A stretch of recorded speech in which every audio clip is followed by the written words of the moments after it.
Hi everyone, and welcome to the video presentation for Module 23.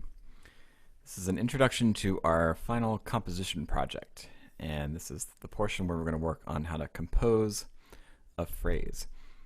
So for this video, we'll be able to understand the characteristics of a musical phrase. Then we'll explore a concept that can help you create a new musical material called motivic development. Okay. So a phrase is a complete musical thought.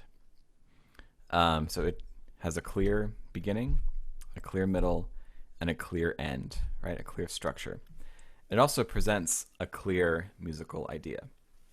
Now, before we kind of used the metaphor of language, if you think about a work of prose like, an essay or a book or something like that, a paper, our basic thoughts are all contained in sentences.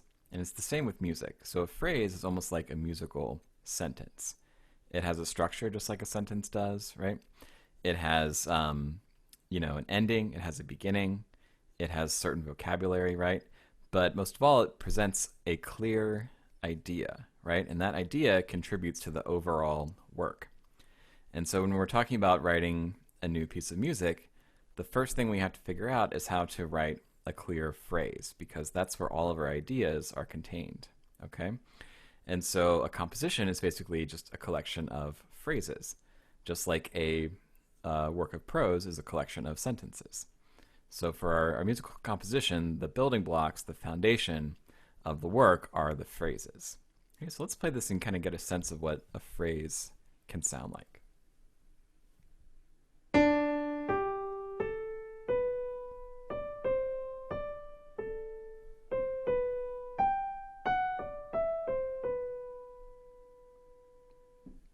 Okay. All right, so it has a clear beginning, a clear middle, and it clearly ends, right? So let's dive into this and see if we can find some other characteristics that make this phrase work. Okay, so the beginning, the first few notes that you hear establish some really important things in a piece of music. First of all, it establishes the key, right? So the first thing you hear usually establishes the tonality, what the tonic is, what the mode is, right? So it could be major, minor. So it kind of right off the bat tells you what you're in for, what to expect in the piece of music, okay? And it also establishes the meter, the sense of rhythm. So those first two notes, and it doesn't necessarily have to be the first two notes, but it can be, the first few notes that we hear establish the key and the meter, okay?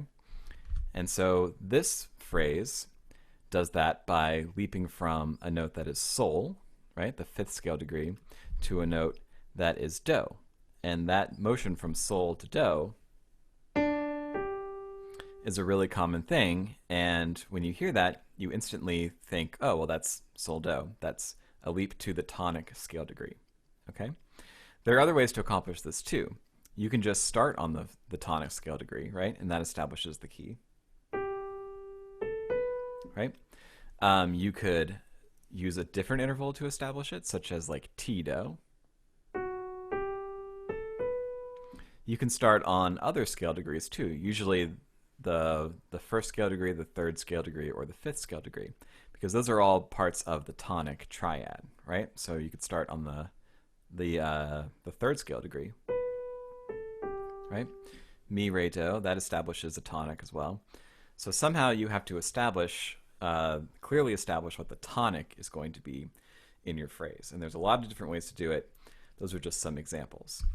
Okay. You also have to establish the meter. Now this is a phrase in 4/4. And 4/4 has an emphasis on the downbeat, right? On the first beat of every measure. And then you're given 3 relatively weaker beats after that. So 1, 2, 3, 4, 1, 2, 3, 4.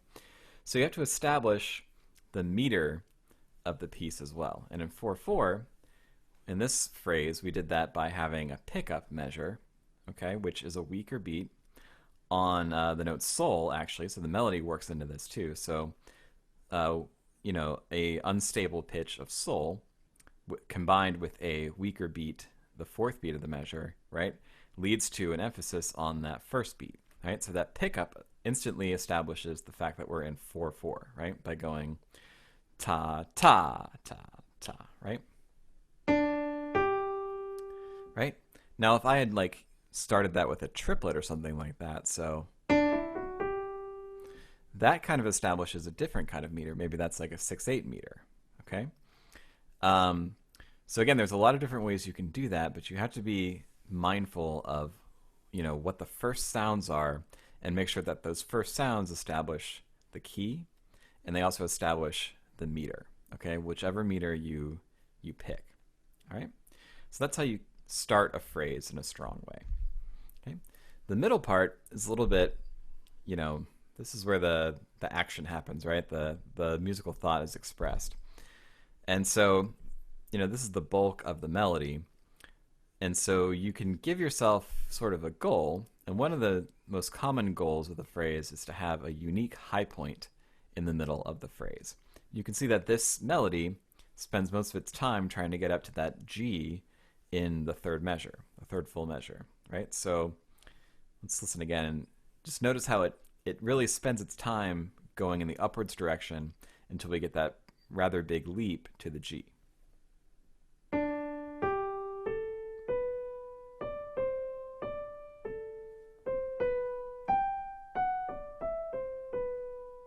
And that G, right, is dramatic. It's something that once we hear it, it kind of piques our interest because it's a large leap and it's the highest note in the phrase. So it gives us kind of a goal to lead to. And that's one thing that your phrase should do too. You should get to a unique high point. And by unique, I mean it's a note that is not repeated anywhere else. Okay, it's the only time we get to that high G. And that is often how phrases are constructed, leading to a unique high point like that note there. Okay?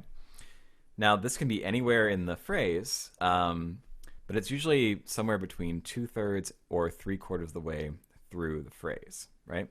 You can see this is pretty much there, so either 2/3 or 3/4 of the way. It can also be like halfway. So anywhere from like halfway to 2/3 to 3/4 is a good place for a high point, okay?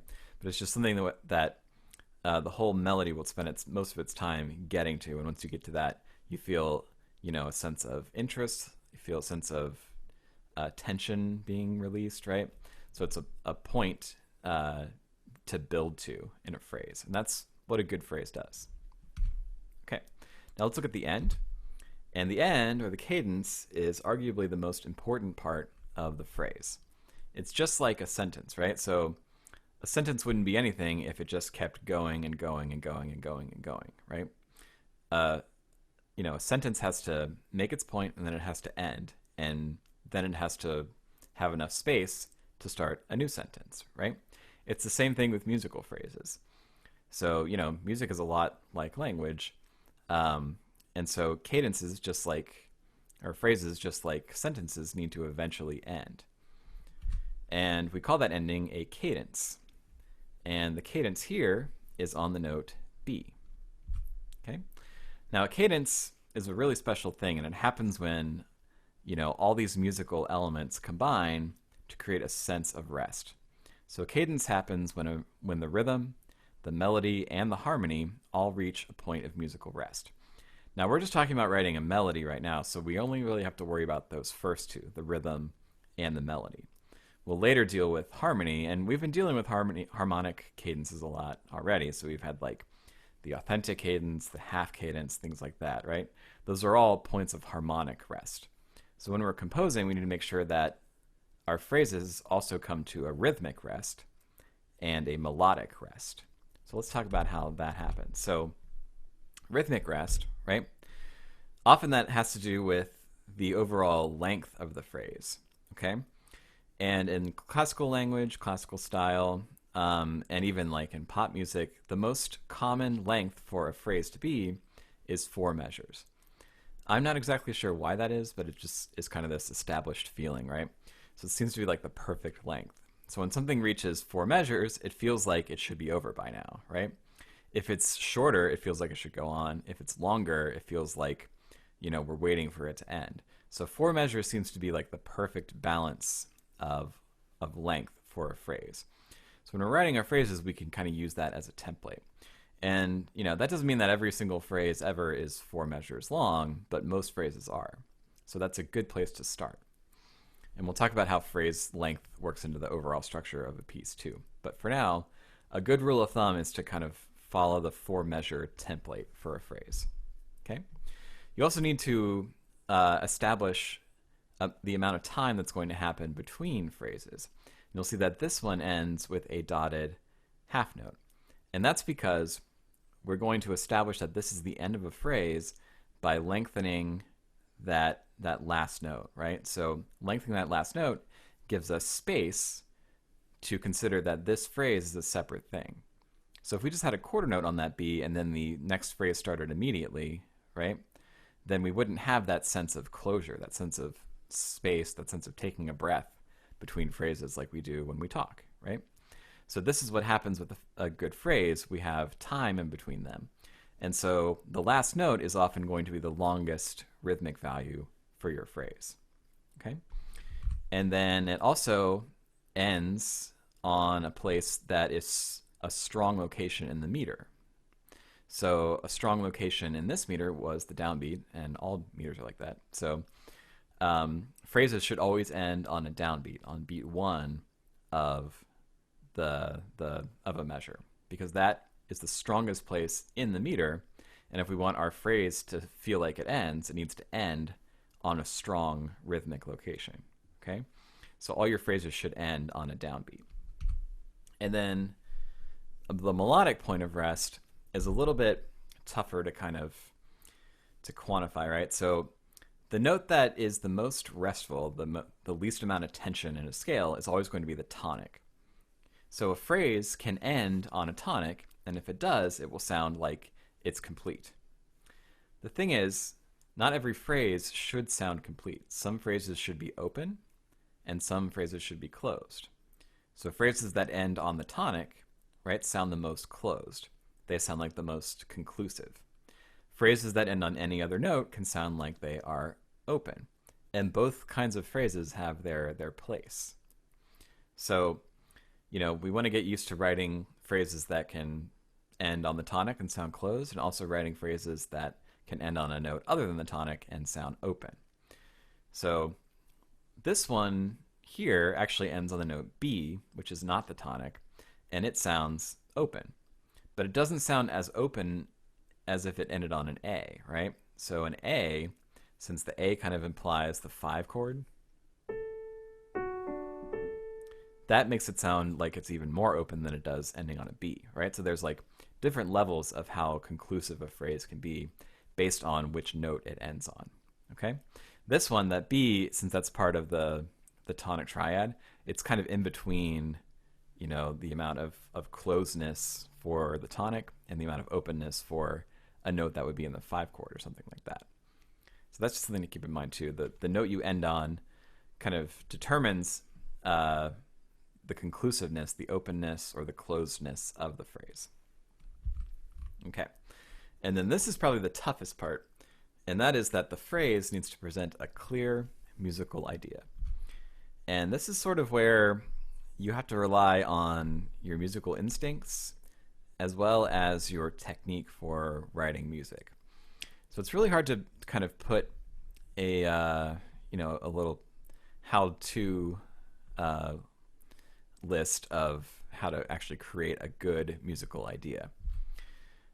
I think most people approach it intuitively, right? So if you're a musician, you play a lot of music, you get really familiar with styles of music and things like that. So if you're really familiar with writing in a particular style, you can compose pretty intuitively because you've already absorbed a lot of that information that's required to write something in a certain style, right? So often composition will be done intuitively, just kind of playing something, trying to improvise and come up with something that sounds good to you. So this is kind of like the sounds good way, which is a perfectly legitimate way of composing, right? So when you first start off, that might be the best way to do it, right? To kind of come up with things that sound good to you, because that's what really matters, right? And then you can also use sort of some techniques to get, to maybe create new musical material that you otherwise wouldn't have thought of intuitively. And so one technique I'm going to teach you is called motivic development. But we're going to talk about that in a second. But the important thing is that when you're composing something, it's a mixture of both being intuitive, so coming up with stuff that sounds good to your ear, but also kind of using the techniques, which I'm going to teach you. So let's see how that works. So motivic development can be used to create musical ideas from a limited amount of material. The technique involves repeating, transforming, or varying what's called a motive. And a motive is just a short musical idea, right? So a rhythm, an interval, or both. One of the most famous motives, of course, is the motive from Beethoven's Fifth Symphony, right? And you can hear right off the bat, you have that idea happen. That's a statement of a motive. And then it gets changed, right? It gets transformed. Those two ideas are related, right? They have the same rhythm, they have the same interval. So they're motives, right? They're linked together. But one is at a certain pitch level, and then the other one is transposed to become a different pitch level. So what he did is he's creating new musical ideas out of a short section of music, a short little snippet of music called a motive. Okay, so here's a little less good motive that I wrote. This is in 6/8, right? It's the key of F. And the motive just sounds like this. It's a short little musical idea. Okay, so not much to it, right? It leads down a third, and then it steps up by a half step to that B flat. It has a rhythmic identity too. It has a quarter note, eighth note rhythm at the beginning, and then a dotted quarter note at the end, right? So it has a little bit of an identity, right? So it has intervallic identity, and also a rhythmic identity. So you can take this small idea and you can transform it in many different ways to create new musical material, which can help you come up with things to go into your phrase. Okay, so here's our motive again. Now, the most obvious and basic thing you can do with a motive is simply repeat it, right? And this doesn't really create new musical material, but what it does is it serves to establish something as a motive. It doesn't work too well with this because this one is pretty distinct, but it's worth noting that you can do something like this. Right? And repeating it might be a springboard for maybe following that up with some other material, right?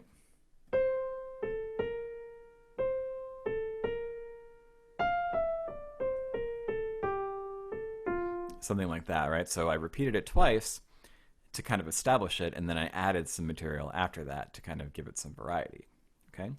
So that's one thing you can do with a motive, is simply repeat it. A more useful thing to do is transpose the motive.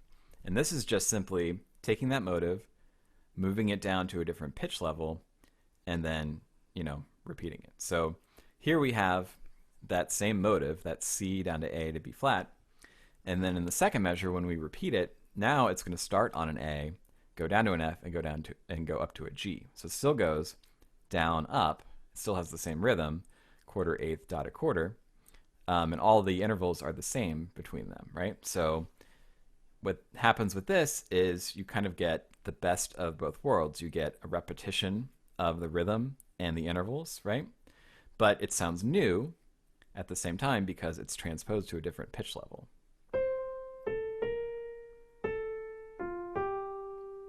And it kind of creates this variety without it being too off the map, right? So it still has a relationship to the first thing we heard, but it's different because we've transposed it. We've changed it slightly, okay?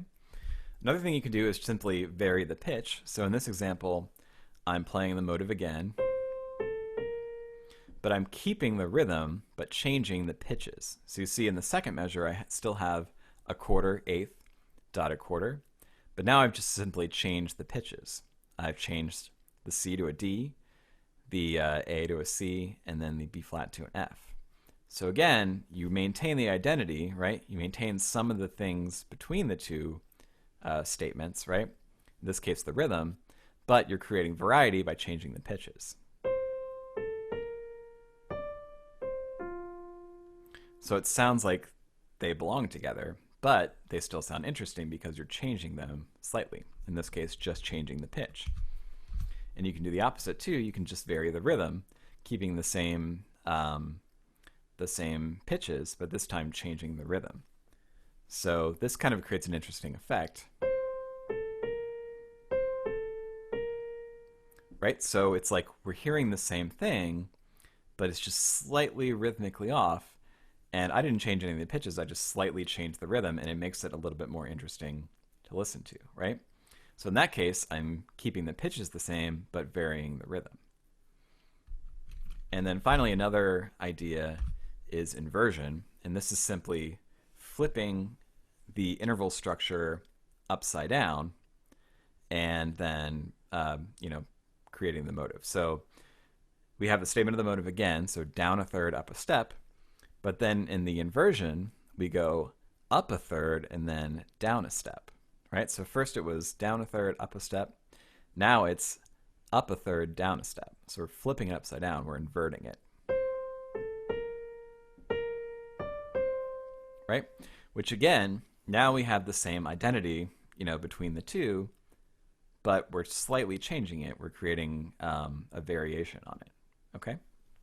Now, you can combine these two. You can do, in fact, in this inversion, strictly speaking, I inverted it, but I also transposed it, right?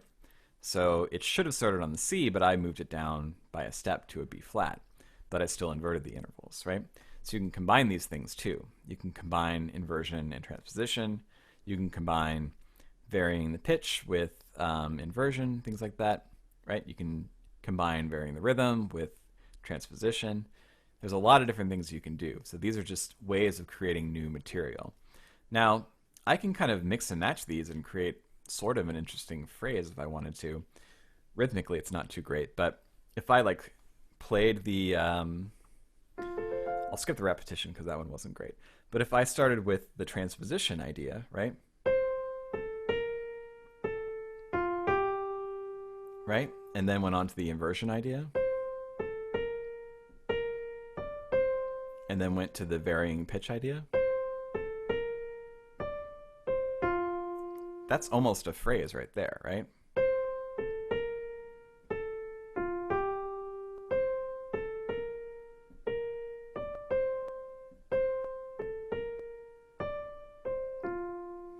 Obviously, you can't repeat something like that so many times, but it does sort of, it's not perfect, but it does kind of draw you through all the different repetitions.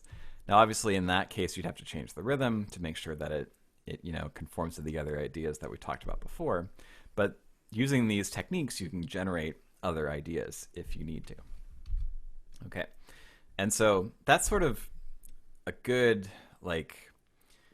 way of creating material you wouldn't otherwise come up with, right? So that motivic development idea is something to use along with your own intuition, right? So it's always up to you to decide what sounds best to you.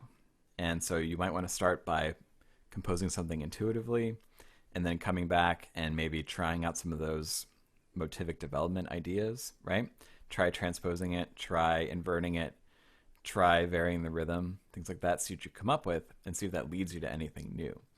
So those motivic development ideas are more like tools in your toolbox that you can use to create, but it's up to you, it's up to your own musicianship and your intuition to decide what sounds good when you create those different things, right?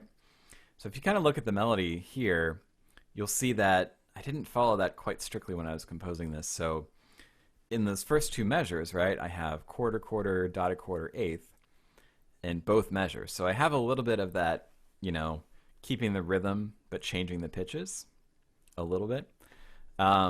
You can see that I also have a little bit of transposition, right? So I started off with step, step, and then in the second bar I also step, right? So there's a little bit of that in there. Yeah, and then there's, a little bit of the rhythmic identity too. So all three measures actually start with quarter notes, and then I have a little bit of variety with those eighth notes in there too. So, and then of course I keep the dotted eighth, the dotted quarter eighth thing too. It looks like, I also have in the first measure, I have a third between the B and the D, right? And then it looks like I kind of transpose that third in the second measure to become an A and a C. And then I invert that third to become a sixth in the third measure. And then it looks like I take those thirds and kind of just repeat them for those eighth notes there.